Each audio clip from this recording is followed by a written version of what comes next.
सियावर रामचंद्र की जय. रामायणाचा आजचा 395वा भाग. रामकथा इथे थांबत नाही. रामकथा अखंड चालू राहते. मग थांबतंय काय? तर रामकथा सांगणं थांबतंय. माझी मर्यादा, माझी शक्ती, माझी क्षमता इतकीच होती, म्हणून या भागावर रामकथा सांगणं थांबवतोय. म्हणजे कधीतरी थांबावं लागतं ना. सारखा प्रवाह चालू राहिला रोजच तर ते पटतही नाही. मग दुर्लक्ष व्हायला होतं. म्हणजे सुरुवातीला रामकथेला 2,500-3,000 हजार व्ह्यूज मिळायचे, पुन्हा ते 1,500 आले, आणि आता संपत चालल्यावर ते 900-950 आले. सगळ्यात सोपा उपाय हे इंडिकेशन असतं थांबण्याचं. म्हणून रामकथेतला लोकांचा रस कमी होऊ नये यासाठी आपलं काहीतरी योगदान देणं आवश्यक असतं. आणि काही वेळेला आपण सांगणं बंद करणं म्हणजे लोकांचा रस कायम राहणं असं असतं. म्हणून काही वेळेला थांबायचं असतं. बहुतेक वेळेला काय होतं माहिती आहे, लोक आपलं काम थांबवत नाहीत, म्हणून त्यातला रस निघून जातो. तुम्हाला हे माहिती आहे का की आपण एखादी रिंगटोन ठेवा छानशा गाण्याची, आपल्या आवडत्या गाण्याची, आणि ती रिंगटोन रोज वाजू लागली की आपल्याला बरं वाटत असतं. मग काय होतं कधी कधी की आपल्या नावडत्या माणसांचे फोन येऊ लागले आणि सारखे येऊ लागले की ते रिंगटोन वाजली, काय हे असं वाटायला होतं. त्रास देणाऱ्या माणसांचे फोन येऊ लागले आणि रिंगटोन वाजू लागली की काय कटकट बंद करणं आहे. आणि त्या रिंगटोनमुळं गाणं नावडतं होऊ शकतं. गाणं छानच असतं बरं का, गाणं नावडतं होऊ शकतं. तसा प्रकार माझ्यामुळे रामचरित्राच्या बाबतीत होऊ नये म्हणून आता थांबण्याचा निर्णय घेतोय. कथा पुढे काय घडली आहे हे सगळ्यांना चांगल्या पद्धतीनं ठाऊक आहे. तिकडून शत्रुघ्न आपल्या मुलांना राज्याभिषेक करून आलाय. भरताने आपल्या मुलांची व्यवस्था केली आहे. लक्ष्मणाच्या मुलाची व्यवस्था करून लक्ष्मण आधीच निघून गेलाय. सुग्रीवाने अंगदाला राज्याभिषेक करून इथे येऊन रामांच्या सोबतच स्वर्गागमन करण्याचा निर्णय घेतलाय. आणि शरयू नदीच्या काठावर हे सगळे अयोध्यावासी, अयोध्या शून्यवत होणार आहे.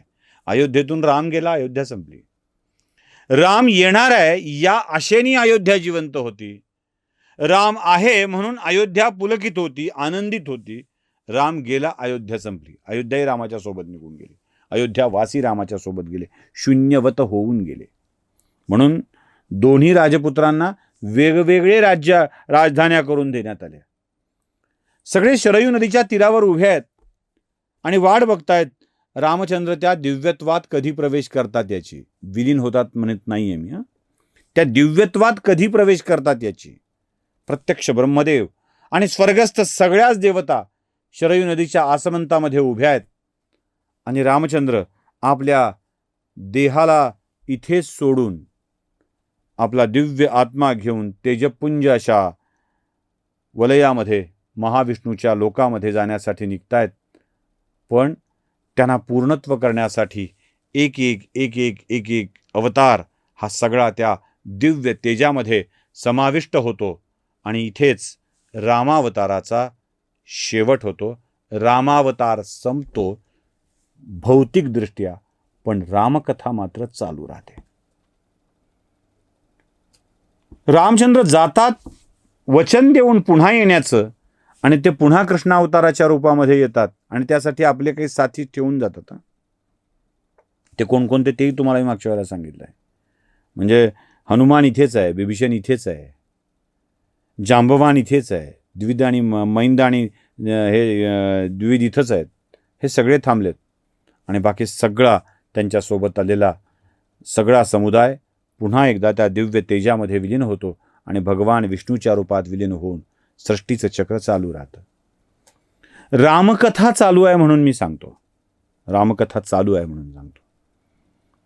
रामकथेतून घ्यावं काय? मी सुरुवातीलाच सांगितलं, ही 3 बंधू समूहाची कथा.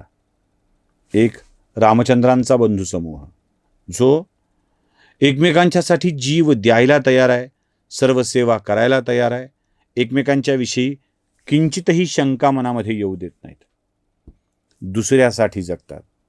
परिणाम संपूर्ण कुळाचा उद्धार होतो. त्यांचं राज्य सर्व दूर पसरतं. भारतवर्ष नव्हे महाचक्रवर्ती सम्राट ते होतात. चक्रवर्ती सम्राटांनाही आपल्या अंकित करणारे चक्रवर्ती सम्राट ते होतात. दुसरा बंधू समूह वनातला सुग्रीव आणि वालींचा. दोघांच्या मध्ये वैर होतं. परस्परांच्या पत्नीला लुटण्याचा प्रकार होतो. परिणाम, ज्याच्या मनात वाईट बुद्धी आहे तो भाऊ संपतो. सोबत कोणाची ठेवायची याविषयीची एकवाक्यता होत नाही. एक भाऊ संपतो आणि एक सद्विचारी होऊन रामचंद्रांच्या मार्गाला लागतो. तिसरा बंधू समूह रावणाचा, दुष्ट विचार ठेवणारा. या तिघांच्या मध्ये एक भाऊ सोबत राहत नाही, दुसरे विरोध करतात पण सोबत राहतात. विरोध करून सोबत राहिलेले, न पटून सोबत राहिलेले मृत्युमुखी पडतात आणि जो आपल्या भावाच्या सोबत राहिला नाही, सन्मार्गावर चालला, त्याचा उद्धार होतो. या 3 बंधू समूहाची कथा आहे, हे लक्षात ठेवायचं. आणि या 3 बंधू समूहाच्या कथा ऐकता ऐकता आपण कोणत्या बंधू समूहात गेलं पाहिजे याचा विचार करायचा. आपली अडचण काय आहे? आपण या कथेतल्या अनेक लोकांचं मूळ शोधता शोधता त्यांची जात शोधायला जातो आणि जातीमध्ये विभागून टाकतो. मी गंमत सांगू, रावण खरं तर ब्राह्मण पुत्र. रावण काय, विभीषण काय, कुंभकर्ण काय, ही सगळी राक्षस वर्णाची माणसं, ब्राह्मणाची पुत्र. कर्मानं राक्षस झाली.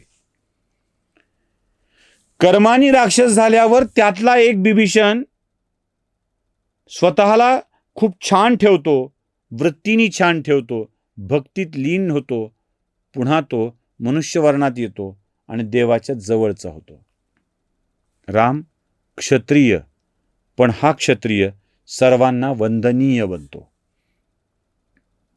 प्राण्यांच्या रूपात असून सुद्धा सुग्रीव सगळ्यांच्यासाठी आदरणीय ठरतो. या सगळ्या कथांच्या मधून आम्ही काय रसग्रहण करायचं आहे, काय घ्यायचं आहे? तर सगळ्यात पहिली गोष्ट भक्ती. ईश्वरावर निसंकोच भक्ती असली पाहिजे, हे आम्हाला लक्षात ठेवायचं आहे. आणि दुसरी कुठली गोष्ट आहे तर आमचं वर्तन हे नेहमी सदाचाराकडं झुकणारं असलं पाहिजे, एवढंच बघायचं आहे.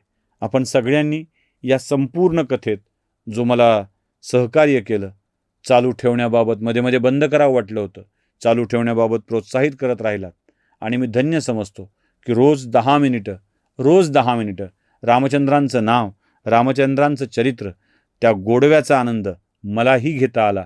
शक्य तेवढ्या लोकांना तो देताही आला. आता रोजच्या सकाळी रामायणाची कथा असणार नाही, त्या या जागेवर याच वेळी विष्णू सहस्त्रनाम आपण टाकतो आहोत आणि त्याच्यासोबत आणखी काही वेगळे व्हिडिओ देणार आहोत. त्यानंतर काय येईल ते लवकरच तुम्हाला कळवेल. नमस्कार.